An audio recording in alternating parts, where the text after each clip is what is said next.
Hello and Jai Bharat everyone. How are you all? I hope you all are doing very well. So guys, this is metallurgy lecture number 2.2, जिसमें कि हम प्यार से वही बात करेंगे जहां पे हमने लास्ट क्लास में छोड़ा था। लास्ट क्लास में हमने क्या सीखा था कि किसी भी ओर को ऑक्साइड फॉर्म में कैसे कन्वर्ट करते हैं, तो उसके लिए दो प्रोसेस पढ़ा था, कैल्सिनेशन एंड रोस्टिंग। अब अपना जो नेक्स्ट टारगेट है, नेक्स्ट टारगेट अब क्या है कि भाई जो अपना ओर है वो ऑक्साइड फॉर्म में आ चुका है, तो ऑक्साइड फॉर्म में और आ चुका है, तो इसको अगर हम रिड्यूस कर दें, तो रिड्यूस मतलब क्या होता है, रिडक्शन मतलब क्या होता है, रिमूवल ऑफ ऑक्सीजन भी होता है। तो इसका मतलब मेटल यहां से क्या हो जाएगा, अलग हो जाएगा, और ऑक्सीजन क्या हो जाएगा, अलग हो जाएगा, मतलब अपने को मेटल मिल जाएगा। लेकिन यहां पर जो रिडक्शन है ऑक्साइड का, है ना, वो डिपेंड करता है कि अपना किस मेटल का ऑक्साइड है। मतलब अलग अलग मेटल ऑक्साइड के लिए रिडक्शन कंडीशंस क्या है, अलग अलग है। बहुत सारे ऐसे मेटल ऑक्साइड है जिसको सिंपली हम क्या कर देते हैं, सिर्फ ऐसे ही हीट कर देते हैं तो मेटल अलग हो जाता है और ऑक्सीजन अलग हो जाता है। रिएक्शन बैलेंस कर लेना, उसमें कोई दिक्कत नहीं है, ठीक है। लेकिन बहुत सारे ऐसे ऑक्साइड्स हैं, बहुत सारे ऐसे ऑक्साइड्स हैं जिनको सिंपली हीट करने पे, है ना, ये ब्रेक नहीं होते, या फिर ऐसा कह सकते हैं कि बहुत ज्यादा टेम्परेचर तक हीट करें तब वो ब्रेक होंगे, मतलब तब वो रिड्यूस होंगे मेटल में, ठीक है। तो भाई चूंकि ये मेटलर्जी का एक इंडस्ट्रियल प्रोसेस है, तो बहुत ज्यादा हीट जनरेट करने में भाई फ्यूल लगेगा, एनर्जी खर्च होगी, पैसे खर्च होंगे। तो मेटलर्जी का मतलब ही क्या होता है कि इकोनॉमिकली हम मेटल को एक्सट्रैक्ट कर रहे हैं। बात समझ में आता है। तो उस टाइम क्या करते हैं कि वैसे मेटल ऑक्साइड जो सिंपली हीट करने पे रिड्यूस नहीं हो सकते, है ना, डिकम्पोज नहीं हो सकते, तो क्या करते हैं हम हीटिंग के साथ साथ कोई एक ऐसा रिड्यूसिंग एजेंट ले लेते हैं सिलेक्टिवली, जो इसको आसानी से रिड्यूस कर पाए। तो कौन सा रिड्यूसिंग एजेंट किस मेटल ऑक्साइड को रिड्यूस कर पाएगा, उसके लिए हमें जानना पड़ेगा थर्मोडायनेमिक्स ऑफ मेटलर्जी। और थर्मोडायनेमिक्स ऑफ मेटलर्जी हम आज समझेंगे, उसके बाद ही हम reduction of oxide into metal को अच्छे से समझ पाएंगे, है ना। थर्मोडायनेमिक्स ऑफ मेटलर्जी बेसिकली क्या है, तो देखो थर्मोडायनेमिक्स ऑफ मेटलर्जी बेसिकली क्या है, तो सिंपली अगर ये MO गोज टू M, है ना, सॉलिड प्लस ऑक्सीजन गैस, तो ये प्रोसेस फिजिबल कब होगा, जब इसके लिए डेल्टा जी नॉट क्या हो भाई, नेगेटिव हो। डेल्टा जी नॉट इसका क्या हो, नेगेटिव हो। हमने पढ़ा हुआ ये कि अगर स्टैंडर्ड कंडीशन की बात करें तो, है ना, थर्मोडायनेमिक्स में पढ़ा था कि स्टैंडर्ड कंडीशन में डेल्टा जी नॉट अगर नेगेटिव है तो रिएक्शन अपना क्या होगा, फिजिबल होगा। रिएक्शन अपना क्या होगा, फिजिबल होगा। तो सबसे पहले एलिंगम नाम के एक साइंटिस्ट थे जिन्होंने काम किया, है ना, मेटल ऑक्साइड के रिडक्शन के लिए, और उन्होंने एक ग्राफ बनाया। किसके बीच ग्राफ बनाया, delta G not formation of oxide versus temperature के, है ना, ग्राफ बनाया। और वहां से हमें क्या चीजें मिली ये हम समझते हैं, ना, प्यार से सुनना। थोड़ा ये लॉजिकल पोर्शन है ना, इसको अगर डायरेक्ट याद करना चाहोगे तो तुम्हारे लिए दिक्कत होगा। तो मैं इसको थोड़ा लॉजिकली, हो सकता है लेक्चर थोड़ा सा क्या हो, बड़ा हो, लेकिन आसानी से समझाऊंगा, ठीक है। जैसे इसमें क्या करते हैं, delta G not formation of oxide को वाई एक्सिस पे लेते हैं और टेम्परेचर के बीच ग्राफ बनाते हैं। सपोज दैट कि हमारे पास कोई मेटल ऑक्साइड है, तो उसके लिए हमने डेल्टा जी नॉट फॉर्मेशन और टेम्परेचर के बीच ग्राफ बनाया, तो ये स्ट्रेट लाइन आया। अब ये स्ट्रेट लाइन का सिग्निफिकेंस थोड़ा समझना। ये जो लाइन तुम्हें दिख रही है, यहां पे delta G not of formation क्या है, 0 है। नीचे डेल्टा जी नॉट की वैल्यू क्या है, नेगेटिव है, और इसके ऊपर डेल्टा जी नॉट की वैल्यू क्या है, पॉजिटिव है। तो अगर हम इस लाइन को प्यार से देखें तो इसमें दो पार्ट बन गया। एक वो पार्ट, ये वाला पार्ट जिसको हम पार्ट ए बोल रहे हैं, जिसमें delta G not of formation क्या है, नेगेटिव है, और एक ये वाला पार्ट जिसमें delta G not of formation क्या है, पॉजिटिव है। तो सबसे पहले ग्राफ बना लो सब लोग। सबसे पहले हम बात करेंगे पार्ट ए की, तभी हमारी बेटर अंडरस्टैंडिंग होगी। इसको, है ना, छोड़ दो। पार्ट ए में अगर बात करें तो पार्ट ए में बेसिकली क्या है, delta G not of formation of metal oxide, this is what, this is negative, this is negative. अब मेटल ऑक्साइड का फॉर्मेशन मींस क्या हुआ कि मेटल और ऑक्सीजन जो है वो कंबाइन होके इसने क्या बनाया होगा, मेटल ऑक्साइड बनाया होगा। बात समझ में आता है, हाँ, इसने बनाया होगा मेटल ऑक्साइड। रिएक्शन को बैलेंस कर लेना। तो पार्ट ए में इस रिएक्शन के लिए जो डेल्टा जी नॉट है वो क्या है, नेगेटिव है। तो अब इसका जस्ट रिवर्स सोचो कि अगर इस रिएक्शन को हम रिवर्स करें तो क्या होगा, MO solid goes to 2M solid plus O2 gas. हाँ या ना यार, बोल यार, हाँ। तो अब सोचो रिएक्शन को अगर रिवर्स कर देंगे तो डेल्टा जी नोट का साइन क्या हो जाएगा, अपोजिट, मतलब डेल्टा जी नोट क्या हो गया, पॉजिटिव।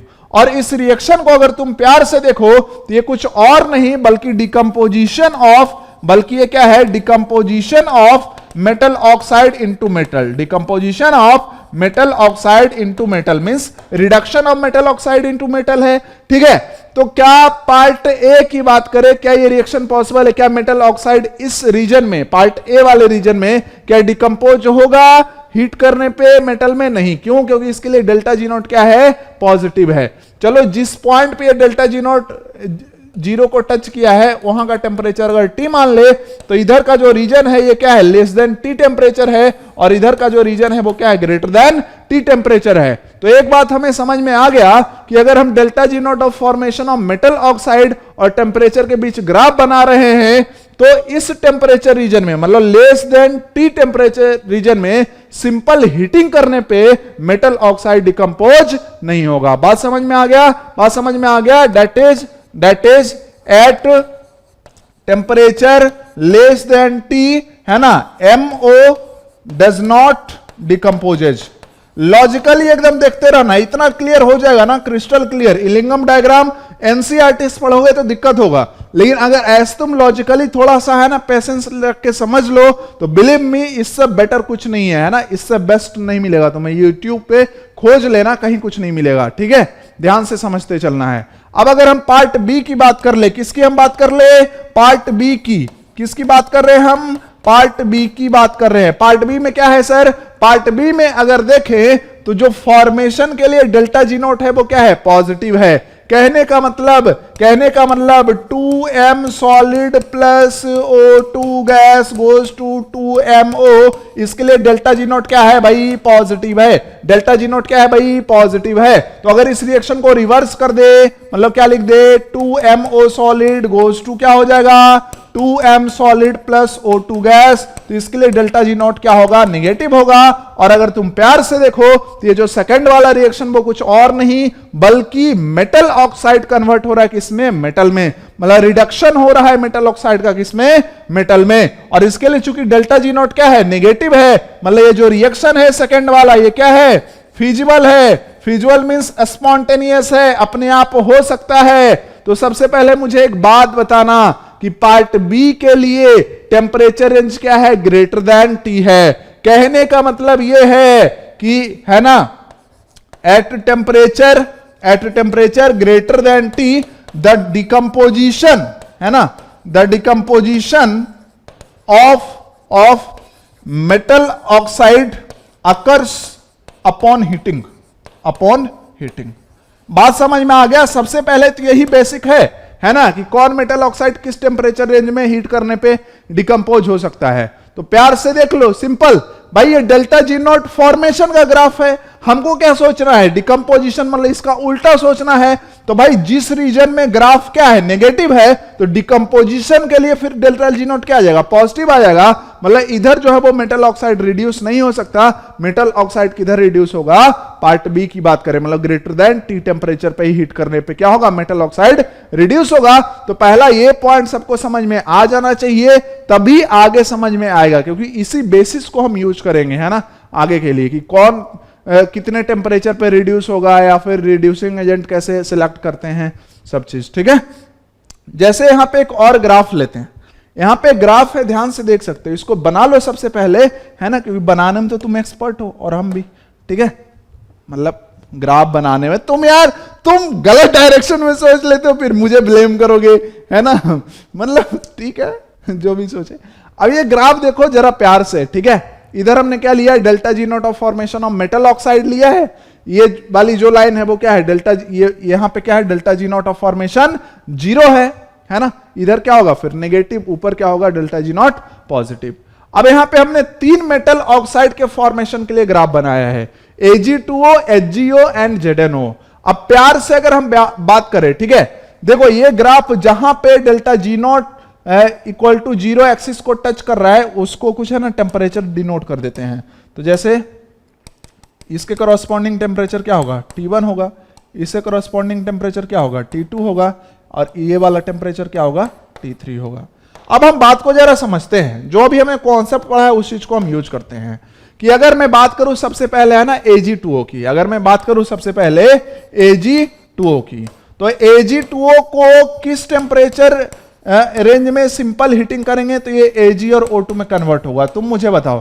तो देखो सर बहुत सिंपल चीज है, बहुत लॉजिकल बात है कि जिस टेम्परेचर रेंज में फॉर्मेशन का ग्राफ नेगेटिव है तो उस टेम्परेचर रेंज में तो डिकम्पोजिशन का ग्राफ जस्ट उल्टा, मतलब उसके लिए डेल्टा जी नॉट क्या हो जाएगा, पॉजिटिव हो जाएगा। मतलब इस टेम्परेचर रेंज में डिकम्पोजिशन पॉसिबल नहीं है, मतलब ग्रेटर देन क्या होगा, T1 टेम्परेचर पे Ag2O का डिकम्पोजिशन इनटू मेटल क्या है, पॉसिबल है। फिर से रिमाइंड करो, चूंकि इस रीजन में है ना, ये वाला जो रीजन है इधर क्या है भाई, delta G not of formation of Ag2O क्या है, पॉजिटिव है, तो इसका मतलब जो delta G not of decomposition of Ag2O होगा वो क्या होगा, नेगेटिव होगा। इसका मतलब कि टेम्परेचर T1 पे है ना, T1 या उससे जस्ट ज्यादा पे रिएक्शन क्या हो जाएगा, है ना, T1 से जस्ट ज्यादा कर दो तो ये रिएक्शन क्या हो जाएगा, फिजिबल हो जाएगा। बात समझ में आता है, मतलब Ag2O क्या हो जाएगा, सिंपली हीट करने पे भी टूट जाएगा, रिड्यूस हो जाएगा, किसमें, मेटल में और ऑक्सीजन में, है ना। तुम क्या कर लेना, बैलेंस कर लेना रिएक्शन को,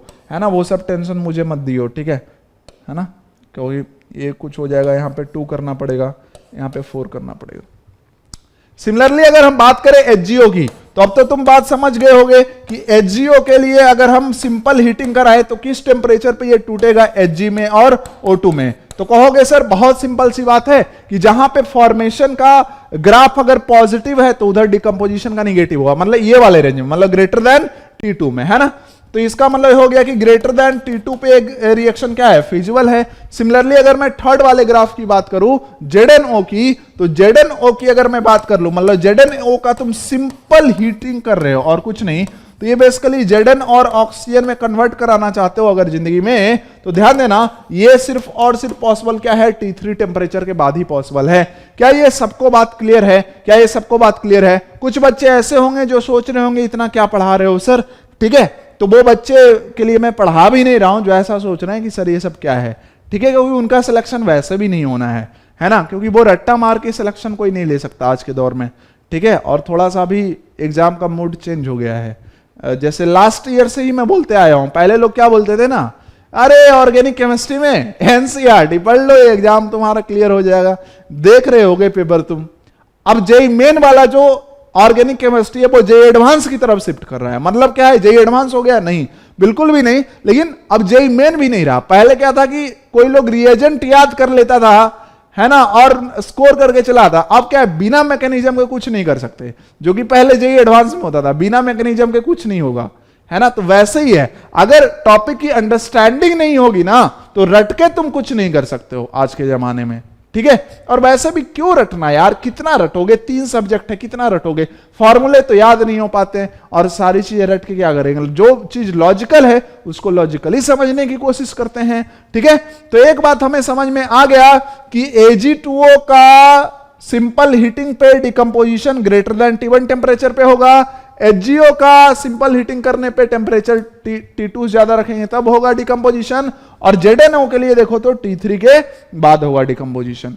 अब देखो T1 और T2 क्या है, कम टेम्परेचर है, देखो थोड़ा कम ही टेम्परेचर, ये अपना एक्स एक्सिस पे टेम्परेचर, मतलब इसके लिए इतना लगेगा, इसके लिए इतना टेम्परेचर लगेगा।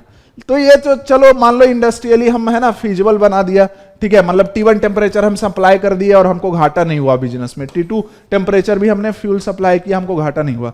लेकिन T3 टेम्परेचर देखे ना तो बहुत ज्यादा हाई है, T3 is very very high. अब अगर तुम ZnO को सिर्फ हीटिंग से रिड्यूस करना चाह रहे हो ना तो तुम्हें बहुत ज्यादा टेम्परेचर, मतलब बहुत ज्यादा टेम्परेचर तक हीट करना पड़ेगा, तो इसके लिए तुम्हारा फ्यूल कंजम्पशन क्या होगा, बहुत ही ज्यादा होगा, जो कि इकोनॉमिकल नहीं होगा, है ना, मतलब उसमें बहुत ज्यादा खर्च होगा। तो पता चला जितना तुम जिंक निकालना चाह रहे थे उससे ज्यादा तुम हीटिंग में ही खर्च कर दिए, तो फिर क्या फायदा हो, तो लॉस हो गया। तो अब यहां पे लोग क्या सोचते हैं कि यार देखो ZnO को अगर हम सिंपल हीटिंग करें ना, ZnO को अगर हम सिंपल हीटिंग करके है ना Zn में कन्वर्ट करें तो ये हमारे लिए अच्छा बात नहीं है, हमारे ज्यादा खर्चा हो रहा है। तो वहां पे क्या करते हैं कि कुछ रिड्यूसिंग एजेंट सेलेक्ट करते हैं और सेलेक्ट रिड्यूसिंग एजेंट और तब हीट करते हैं, तब क्या होता है कि कम ही टेम्परेचर पे ZnO जो है वो Zn में कन्वर्ट हो जाता है। समझ रहे हो कि अब सिंपल हीटिंग नहीं करेंगे, हीट करने के साथ साथ एक ऐसा रिड्यूसिंग एजेंट रखेंगे जो इसको आसानी से Zn में क्या करे, कन्वर्ट कर पाए। तो अब हम पढ़ेंगे सिलेक्शन ऑफ रिड्यूसिंग एजेंट। अब हम क्या पढ़ेंगे कि भाई किस मेटल ऑक्साइड के, है ना, रिडक्शन के लिए कौन सा रिड्यूसिंग एजेंट क्या होगा, सुटेबल होगा। इसको याद नहीं करना है, इसको इलिंगम डायग्राम के माध्यम से समझना है। तो सबसे पहले मुझे ये लोग बता दो कि क्या ये दो बातें क्लियर है, वीडियो को रोक के देख लो, क्या ये दो बातें क्लियर है, जो दो ग्राफ अभी पढ़ा वो क्लियर है? हाँ, अभी तक इलिंगम डायग्राम नहीं बनाया हमने। नेक्स्ट ये ग्राफ समझते हैं, इसके बाद हम समझें कि रिड्यूसिंग एजेंट का सिलेक्शन कैसे। तो अब हम सिलेक्शन ऑफ रिड्यूसिंग एजेंट के लिए, है ना, कुछ और इंपॉर्टेंट बात पढ़ेंगे। सबसे पहले तुम्हारे स्क्रीन पे ये ग्राफ दिख रहा होगा, 3 ग्राफ है, बना लो। सबसे पहला जो ए ग्राफ है वो है कार्बन जब CO में कन्वर्ट हो रहा है, सेकंड ग्राफ है जब C जो है वो CO2 में कन्वर्ट हो रहा है, और थर्ड ग्राफ है जब CO CO2 में कन्वर्ट हो रहा है। इसको समझना बहुत जरूरी है ना।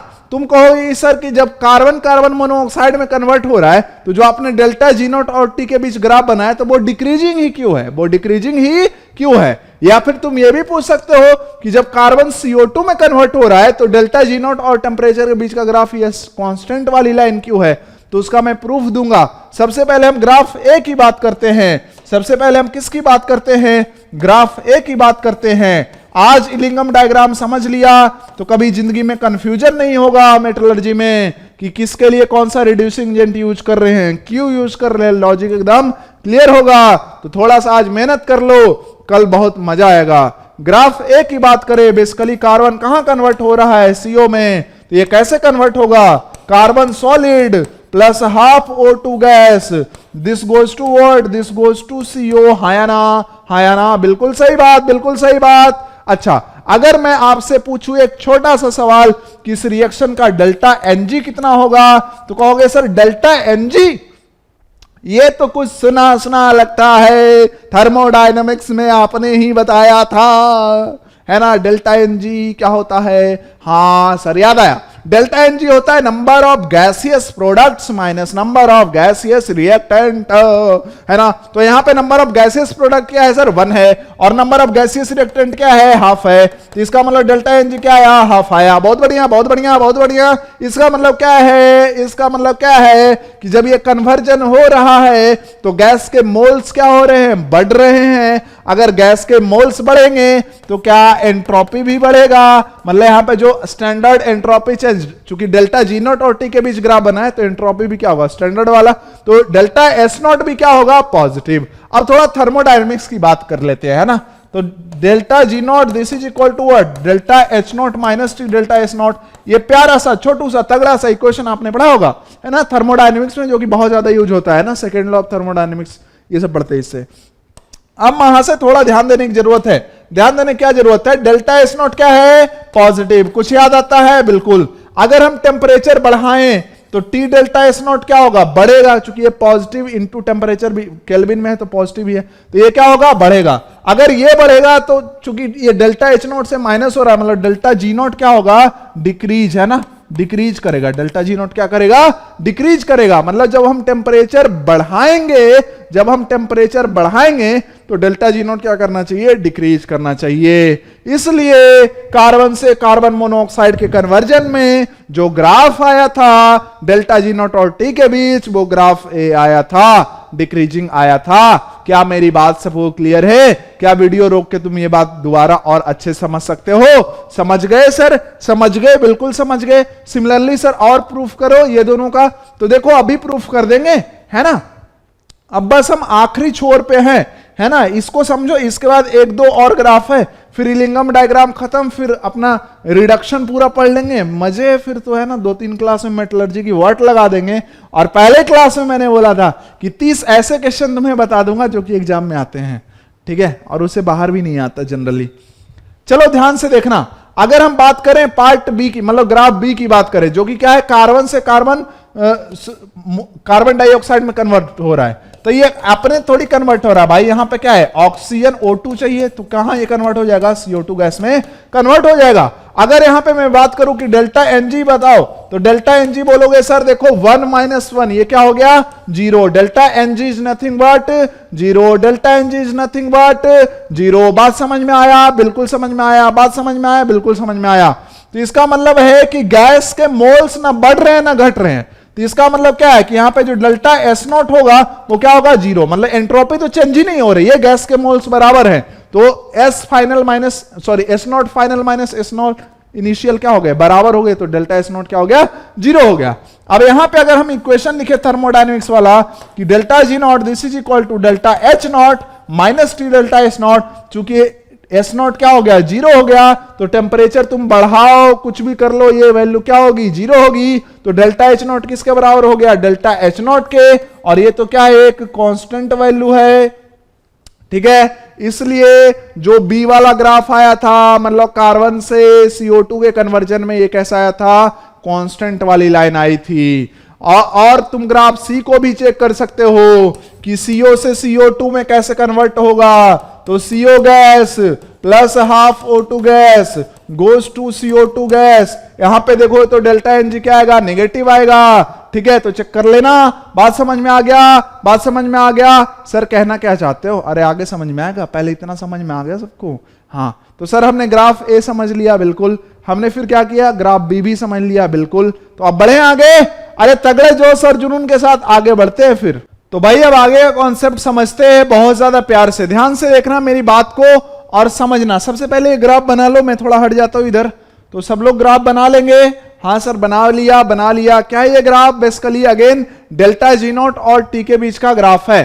तो अगर तुम ध्यान से देखो तो हमने यहां पे एक ग्राफ बनाया delta G not of formation of ZnO, और दूसरा वाला कौन सा ग्राफ जो C गोज टू CO में कन्वर्ट हो रहा था, तो वो वाला ग्राफ है। अब तुम कह रहे होगे सर ये x1 x2 x3 x4 क्या है? सिंपली जहां पे ये दोनों लाइन एक दूसरे को कट कर रहे हैं उस टेम्परेचर को मैंने T मान लिया है और उसको हमने दो रीजन में डिवाइड कर दिया है। This is region 1, this is region 1, region 1 means less than T temperature, and this is region 2, region 2 means ध्यान से देखना रीजन 2 मतलब ग्रेटर देन T टेम्परेचर, है ना। अब हम यहां पे बस एक चीज देखना चाहते हैं, है ना, सिलेक्शन ऑफ रिड्यूसिंग एजेंट पढ़ रहे हैं हम, चाहते हैं कि देखते हैं कि ZnO को कार्बन किस टेम्परेचर रेंज में रिड्यूस कर सकता है ना, इसको इसमें कन्वर्ट कर सकता है, ठीक है। तो देखते हैं कि थोड़ा सा हीट करें और किस टेम्परेचर रेंज में कार्बन ZnO को रिड्यूस कर सकता है, मतलब हम सिलेक्शन कर रहे हैं ना रिड्यूसिंग एजेंट का। तो अगर हम सबसे पहले बात कर लेते हैं रीजन 1 की कि क्या इसमें हो सकता है कहानी कुछ, तो देखते हैं। अगर हम बात करें रीजन 1 की, रीजन 1 की समझ लेना यहीं पे सारा कॉन्सेप्ट है। यहां पे एक ट्रिक मिल जाएगा हमें, है ना, कि जब भी जैसे यहां पे क्या है डेल्टा जी नॉट और टी के बीच दो ग्राफ है, एक क्या है रिड्यूसिंग एजेंट का ग्राफ है और दूसरा क्या है जिसका रिडक्शन करवाना है मतलब मेटल ऑक्साइड का ग्राफ है। तो यहां से हमें एक ट्रिक मिल जाएगा कि रिड्यूसिंग एजेंट किस टेम्परेचर रेंज में, है ना, रिडक्शन करा सकता है, पॉसिबल है कि नहीं है। तो रीजन 1 की अगर बात कर ले ध्यान से महाशय, रीजन 1 मतलब temperature is less than T, temperature is less than T। तो सबसे पहले अगर हम देखें ZnO का फॉर्मेशन, ZnO का फॉर्मेशन मतलब Zn plus O2 goes to ZnO, reaction को बैलेंस कर लेना। तो इसके लिए जो डेल्टा जी नॉट है वो कितना है, तो ध्यान से देख सकते हो ये कितना माना है x1 माना है। भाई देख लेना ZnO है रीजन 1, तो रीजन 1 में जो डेल्टा जी नॉट का ग्राफ है ZnO फॉर्मेशन का वो यही वाला तो है, यही वाला तो है। तो इसके लिए क्या है डेल्टा जी नॉट हमने x1 माना है, ठीक है। तो ये क्या होगा x1 हो गया। हमें तो भैया क्या देखना है, हमें तो डिकम्पोजिशन देखना है ZnO का। तो ये ग्राफ को क्या कर दो पलट दो, तो मतलब ZnO गोज टू क्या हो गया Zn प्लस O2। कुछ लोग बोलेंगे सर ये क्या तबाही मचा रखे हो आप, ठीक है भाई तबाही कुछ नहीं है जिंदगी में, इसको क्या कर लो तुम हाफ कर लो, हो गया तबाही खत्म तुम्हारी, ठीक है। प्लस ये क्या हो गया हाफ हो गया। तो रिएक्शन को अगर हम क्या करेंगे अपोजिट करेंगे तो डेल्टा जी नॉट का साइन क्या हो जाएगा चेंज हो जाएगा। अब हम चूंकि क्या चाह रहे हैं, हम क्या चाह रहे हैं सर इससे क्या फर्क पड़ता है, देखो भाई C गोज टू CO, इसी से तो हमको क्या करना है रिड्यूस करना है। तो C गोज टू CO की अगर बात करें तो इस टेम्परेचर रेंज में मतलब रीजन 1 में C गोज टू CO का ग्राफ कौन सा है, ये कांटा वाला जो ग्राफ है यही तो है। और इसके लिए जो डेल्टा जी नॉट है वो क्या है x2 है, डेल्टा जी नॉट इसके लिए क्या है भाई, इसके लिए जो डेल्टा जी नॉट है वो क्या है x2 है। क्या सबको ये बात क्लियर है? हाँ, इसको मैं रिएक्शन 1 मान रहा हूं, इसको मैं रिएक्शन क्या मान रहा हूं, 2 मान रहा हूं। ठीक है, अब क्या करेंगे सर, अब क्या करेंगे, अब यहां पे भी तो ये क्या होगा, ये तो basically C plus half O2 होगा ना। हाँ, अब इन दोनों रिएक्शन को ऐड कर दो सिंपली, तो क्या होगा, ये हाफ O2 दोनों साइड में है, अपोजिट कैंसल, तो ये नेट रिएक्शन क्या आ जाएगा, ZnO plus carbon solid, this is गोड टू, है ना, Zn सॉलिड प्लस क्या, CO गैस। और देखो जब भी दो रिएक्शन को ऐड करते हैं तो उनके गिब्स फ्री एनर्जी भी क्या हो जाते हैं, ऐड हो जाते हैं, लेकिन इनका जो डेल्टा जी नॉट हो जाएगा वो क्या हो जाएगा, -x1 प्लस x2 हो जाएगा। सब लोग इस बात को प्यार से समझ लें जो मैंने यहां पे लिखा है, सबको ये बात क्लियर होगा, क्लियर होगा, ठीक है, हाँ ठीक है। अब अगर मैं बात करूं x2 और x1, अब हम देखना चाहते हैं क्या कि रीजन 1 में ये जो हमने रिएक्शन लिखा है, बेसिकली तुम ध्यान से देखो तो क्या है, ZnO का रिडक्शन विथ कार्बन है, क्योंकि ZnO किस में कन्वर्ट हो रहा है, Zn में। ठीक है, तो अगर ये डेल्टा जी नॉट निगेटिव होगा तब तो ये रिडक्शन क्या है, पॉसिबल है, ये रिएक्शन क्या है, पॉसिबल है, अदरवाइज पॉसिबल नहीं है। अब देखते हैं x1 और x2 में कौन बड़ा है, तो देखो x2 की वैल्यू हमेशा ही क्या है, x1 से ज्यादा है। x2 वाला जो ग्राफ, मतलब ये जो ग्राफ है जिसमें ये डेल्टा जी नॉट वैल्यू है, सब क्या है, बड़ा है किससे, x1 से। तो हम साफ साफ चूंकि देख सकते हैं कि x2 इज ग्रेटर देन क्या, x1, सारी बातें लिखते जाना, x2 is greater than x1, मतलब यहां पे इसको हम ऐसा भी तो लिख सकते हैं, x2 माइनस x1, मतलब क्या आएगा, पॉजिटिव आएगा। मतलब रीजन 1 में कार्बन ZnO को रिड्यूस कर सकता कि नहीं कर सकता, नहीं कर सकता। क्यों, क्योंकि इसके लिए डेल्टा जी नॉट क्या हो गया, पॉजिटिव। फिजिबल मतलब स्पॉन्टेनियस कब होता है, जब डेल्टा जी नॉट क्या आता, नेगेटिव। मतलब यहां पे साफ साफ लिख सकते हैं कि below temperature T ZnO can't be reduced by using carbon as reducing agent। क्या ये बात सबको क्लियर है, क्या ये बात सबको क्लियर है, बोल यार, हाँ बिल्कुल क्लियर होगा। सर कितना बड़ा लेक्चर हो रहा है, अरे तो काम भी तो बड़े कर रहे हो, रट्टा नहीं मार रहे हो, लेक्चर तो बड़ा होगा ही। क्या सबको ये बात क्लियर है, हाँ सर क्लियर है। अब हम थोड़ा बात करते हैं रीजन 2 की, कर लो सर कर लो, रीजन 2 की इधर ही बात कर लो आप, है ना, ज्यादा दूर ना भटको, तो ग्राफ सामने रहेगा तो और अच्छे समझ में आया, क्योंकि यहीं पे तो मजा है। अब रीजन 2 की अगर बात करें तो ध्यान से देखना मेरी बातों को, है ना, देखो ZnO का ग्राफ अगर हम देखें, ZnO, ठीक है, तो बेसिकली ये कैसे बना होगा, Zn सॉलिड प्लस है ना हाफ O2 गोज टू क्या हो गया, ZnO, और इसके लिए जो डेल्टा जी नोट है वो कितना है भाई, x4 है। साफ साफ तुम देख सकते हो, इस रिएक्शन को क्या करो, पलट दो, है ना, जिंदगी में पलटा मारना जरूरी है। तो ZnO सॉलिड गोज टू क्या हो जाएगा, Zn solid plus half O2 gas हो जाएगा, है ना।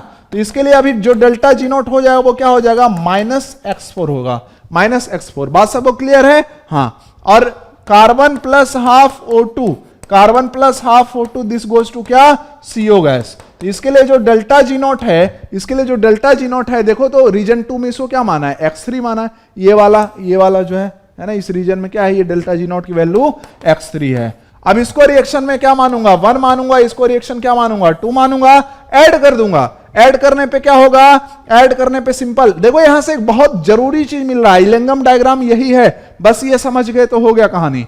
हाफ O2 क्या हो गया, कैंसल, तो यहां पे बना क्या फिर, ZnO सॉलिड, है ना, plus carbon solid goes to Zn solid plus CO gas. और दो रिएक्शन को अगर ऐड करेंगे तो उसका जो डेल्टा जी होगा वो भी क्या होगा, ऐड होगा, मतलब क्या होगा, -x4 प्लस x3, मतलब this is equal to x3 minus x4।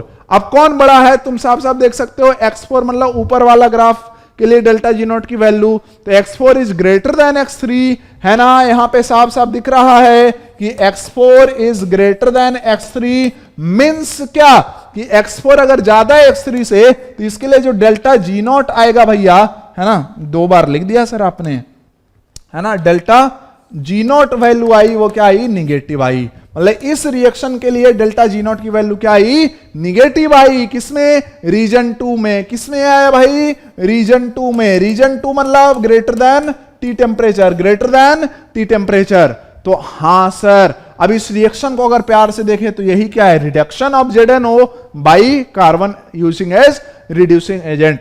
कहने का मतलब मेरा साफ साफ ये है कि रीजन 2 में अगर हम कार्बन को रिड्यूसिंग एजेंट की तरह यूज करें तो ZnO का रिडक्शन क्या है, पॉसिबल है। तो लिख दो साफ साफ, लिख दो साफ साफ, है ना, कि इन रीजन 2 मतलब temperature greater than T, ZnO can be reduced by carbon, है ना, as reducing agent, carbon as reducing agent. ठीक है, सिंपल।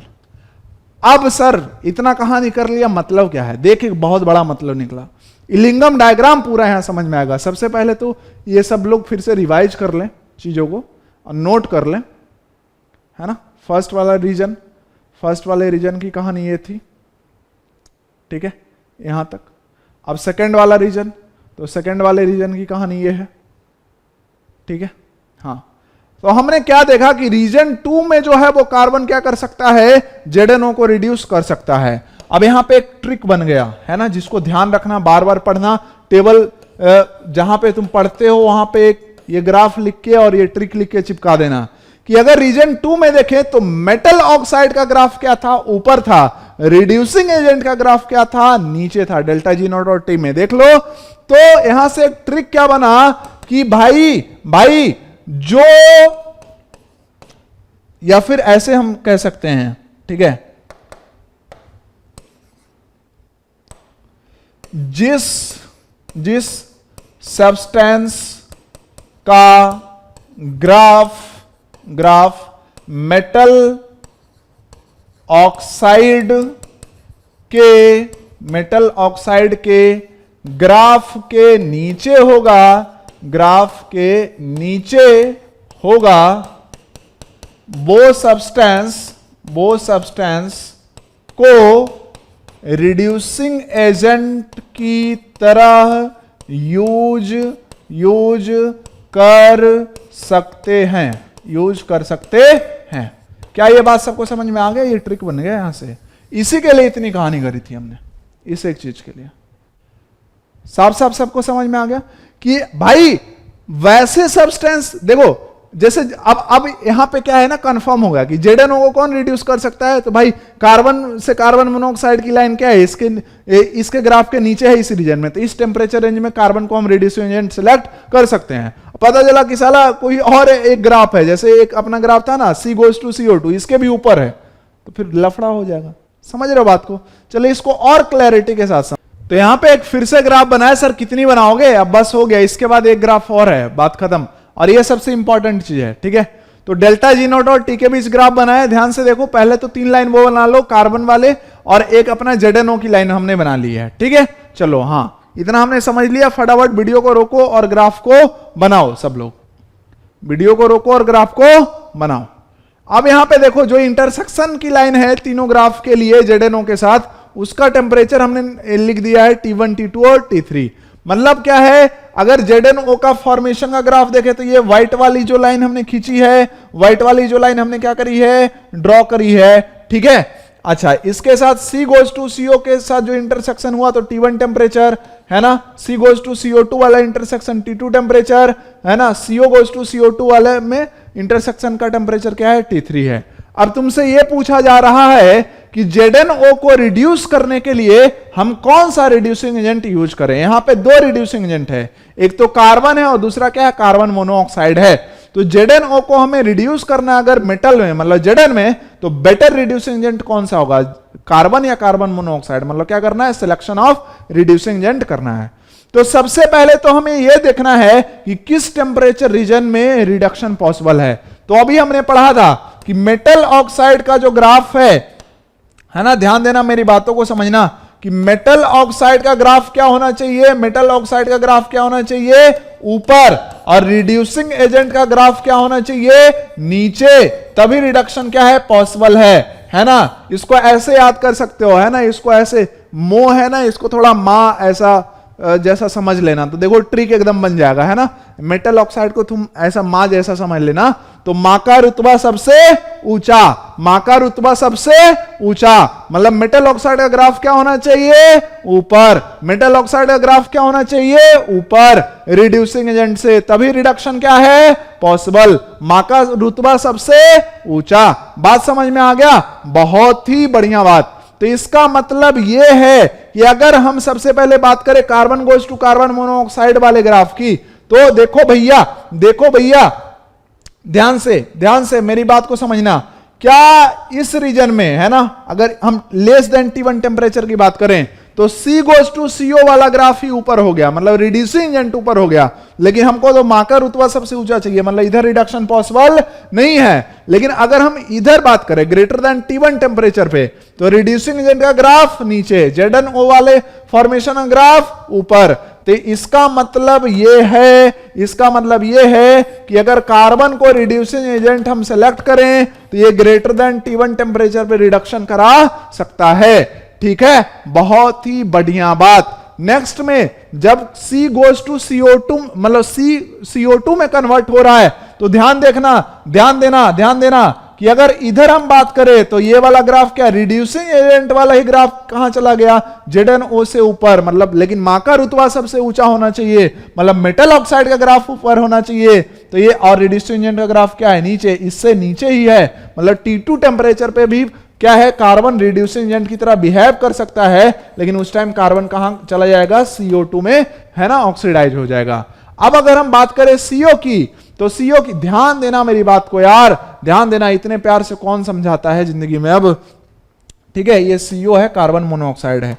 अगर हम कार्बन मोनोऑक्साइड की बात करें तो देखो किस रीजन में कार्बन मोनोऑक्साइड का ग्राफ नीचे है, तो देखो भैया अगर इस रीजन की बात करें, ये कांटा वाला, तो इधर में कार्बन मोनोऑक्साइड ही ऊपर हो गया, लेकिन हमें क्या करना है भाई, मां का रुतबा सबसे ऊंचा, मतलब मेटल ऑक्साइड का ग्राफ ऊपर चाहिए, तो इधर तो नीचे है, नहीं चलेगा। इस रीजन में, मतलब T3 टेम्परेचर के बाद देखें तो मां का रुतबा सबसे ऊंचा हो गया, मतलब यहां पर रिडक्शन क्या है, पॉसिबल है। कहने का मतलब टेम्परेचर ग्रेटर देन T3 पे CO भी कैसे एक्ट कर सकता है, रिड्यूसिंग एजेंट की तरह एक्ट कर सकता है और ZnO को रिड्यूस कर सकता है। तो जो सार निकला कि कार्बन रिड्यूसिंग एजेंट की तरह बिहेव कर सकता है ग्रेटर देन T1 टेम्परेचर पे। अगर कार्बन कहां कन्वर्ट हो, कार्बन मोनोऑक्साइड में, कार्बन रिड्यूसिंग एजेंट की तरह बिहेव कर सकता है ZnO के लिए T2 टेम्परेचर से ज्यादा पे। जब कार्बन कहां कन्वर्ट हो, CO2 में, और carbon monoxide as a reducing agent behave कर सकता है ग्रेटर देन T3 टेम्परेचर पे। जब कार्बन मोनोऑक्साइड कहां पे कन्वर्ट हो, CO2 में कन्वर्ट हो। और यहां पे हम साफ साफ देख सकते हैं कि T1 is less then T2, सबसे ज्यादा कौन, T3। अब बताना मुझे कि किस रिड्यूसिंग एजेंट को सेलेक्ट करूं। तो भाई जिस रिड्यूसिंग एजेंट के साथ हमें कम हीट सप्लाई करना पड़ रहा है, तो वहां पे फ्यूल कंजम्पशन क्या होगा, कम होगा, और हमारे लिए वो क्या होगा, फायदे की बात होगा। मतलब हम सबसे कम टेम्परेचर पे जो रिडक्शन पॉसिबल है, हम उसी रिड्यूसिंग एजेंट को सेलेक्ट करेंगे। तो इसका मतलब क्या है कि कार्बन यहां पे रिड्यूसिंग एजेंट सेलेक्ट करना है, क्योंकि ये T1 टेम्परेचर के बाद ही क्या करा दे रहा है, रिडक्शन करा दे रहा है। जबकि कार्बन मोनोऑक्साइड, ध्यान देना, कार्बन मोनोऑक्साइड अगर रिड्यूसिंग एजेंट हम सेलेक्ट करें तो T3 टेम्परेचर के बाद कराएगा, जो कि बहुत ज्यादा हाई टेम्परेचर है, मतलब ये हमें नहीं सिलेक्ट करना। मतलब ये समझ में आया कि अगर हमें ZnO को रिड्यूस करना है तो हम कार्बन के साथ रिड्यूस करेंगे, थोड़ा सा हीट सप्लाई करेंगे, कितना, ग्रेटर देन T1 टेम्परेचर बना दें, तो एक Zn और CO में क्या हो जाएगा, कन्वर्ट हो जाएगा। बात समझ में आया कि नहीं आया? हाँ, तो जो सुटेबल रिएजेंट हो गया है ना, लो टेम्परेचर पे कार्बन अच्छा रिड्यूसिंग एजेंट है। ऐसा भी क्वेश्चन पूछा जाता है ये एडवांस में कि लो टेम्परेचर पे ZnO को रिड्यूस करने के लिए रिड्यूसिंग एजेंट कौन अच्छा, तो कार्बन। अगर जिंदगी में हाई टेम्परेचर की बात कर लें तो हाई टेम्परेचर पे कौन अच्छा है रिड्यूसिंग एजेंट ZnO के लिए, तो CO। बात समझ में आया? इंडस्ट्रियली हमारे लिए कौन अच्छा है, जो लो टेम्परेचर पे है, मतलब कार्बन। बात क्लियर?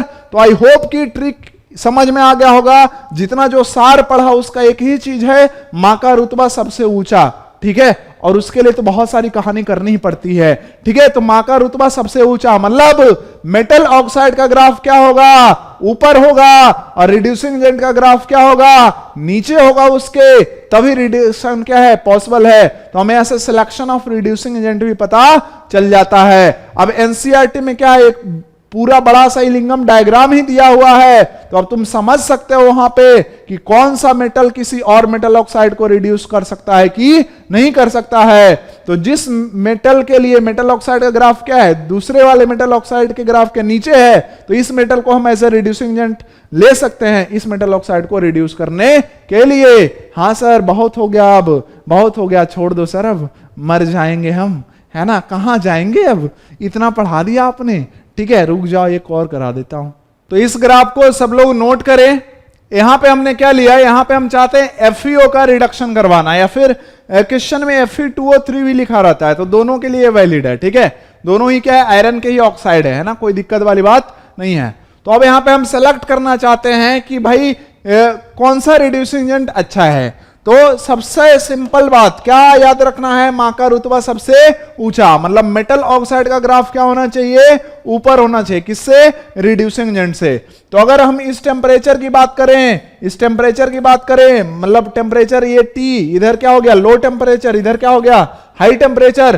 तो लो टेम्परेचर की अगर हम बात करेंगे तो लो टेम्परेचर पे ध्यान से देखो, ये जो येलो वाली लाइन है वो तो मेटल ऑक्साइड की ग्राफ हो गई, इससे नीचे किसका ग्राफ है, तो इसके नीचे ग्राफ है ये वाली line, CO goes to CO2 पे। तो लो टेम्परेचर पे CO क्या होगा, रिड्यूसिंग एजेंट होगा, किसके लिए, FeO को रिड्यूस करने के लिए।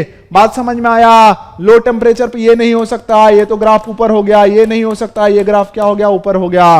बात क्लियर, हाँ। अब आते हैं हाई टेम्परेचर पे। तो हाई टेम्परेचर की अगर बात कर लें तो हाई टेम्परेचर पे ये ग्राफ हम यूज नहीं कर सकते, रिड्यूसिंग एजेंट की तरह इसको नहीं यूज कर सकते, क्योंकि ये मां से ऊपर जा रहा है, मां का रुतबा तो सबसे ऊंचा होता है, उससे आगे कुछ भी नहीं है, ठीक है। इसका मतलब क्या, ये दोनों ग्राफ नीचे है, दोनों ही क्या है, कार्बन है। तो मतलब हाई टेम्परेचर पे ध्यान देना, हाई टेम्परेचर पे अच्छा रिड्यूसिंग एजेंट कौन होगा, कार्बन होगा अच्छा रिड्यूसिंग एजेंट, किसके लिए, FeO के लिए। तब तो तुम्हें चीजें बिल्कुल क्लियर हो गई होगी, है कि नहीं, बिल्कुल से क्लियर हो गई कि नहीं, एकदम से क्लियर है सर, क्रिस्टल क्लियर है, इतना क्लियर जिंदगी में कोई कॉन्सेप्ट नहीं हुआ, है ना। इसलिए एनसीईआरटी में एक लाइन लिखी है, एनसीईआरटी की एक लाइन के लिए और एग्जाम के एक क्वेश्चन के लिए मैंने इतना कुछ करवाया, ठीक है, कि CO इज गुड रिडक्टेंट, मतलब good reducing agent below 1073 kelvin. ये जो टेम्परेचर होता है ये कितना होता है, 1073 केल्विन,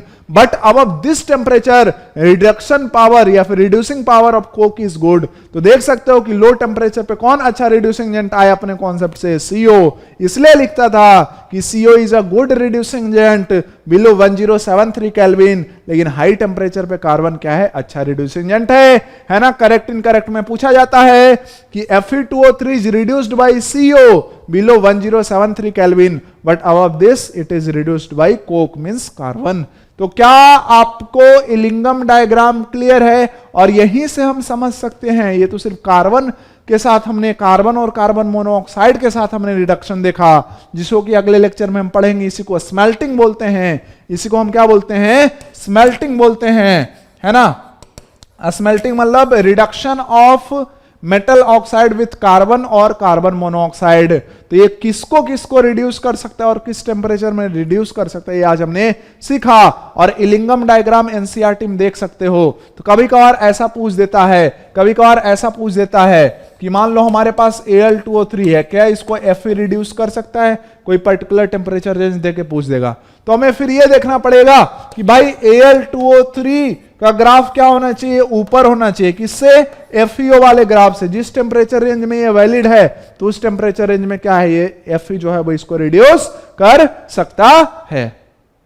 बात क्लियर, अरे हाँ या ना यार, बोल हाँ या ना, क्लियर है, बिल्कुल क्रिस्टल क्लियर है। तो आज का लेक्चर जो कि 2.2 था, है ना, उसको हम यहीं पे खत्म करते हैं, है ना। तो रिडक्शन के लिए हम एक मतलब सिलेक्शन ऑफ रिड्यूसिंग एजेंट तो हमें समझ में आ गया। अगले क्लास में जो कि 2.3 होगा, बेसिकली बहुत छोटा सा वो क्लास होगा, है ना, उसमें अब कुछ ज्यादा करना नहीं है। वैसे मैंने सोचा था उन चीजों को मैं पहले पढ़ाऊंगा, लेकिन मेरा लगा कुछ ऐसा, मुझे लगा कि नहीं यार, चीजें जो है ना एक ढंग से करानी चाहिए, या फिर बोलो तो मैं करा ही देता हूं इसी क्लास में, छोड़ो जाने दो ज्यादा तुम। Reduction of metal in metal oxide into metal, तो फर्स्ट जो प्रोसेस यूज होता है ना, यार ज्यादा हो जाएगा, जाने दो अगले क्लास में करा दे, ठीक है। तो चलो आज का लेक्चर यहीं पे खत्म करते हैं। लिंगम डायग्राम समझ में आ गया? So thank you very much for watching this video, love you all, है ना, बस मस्त रहो।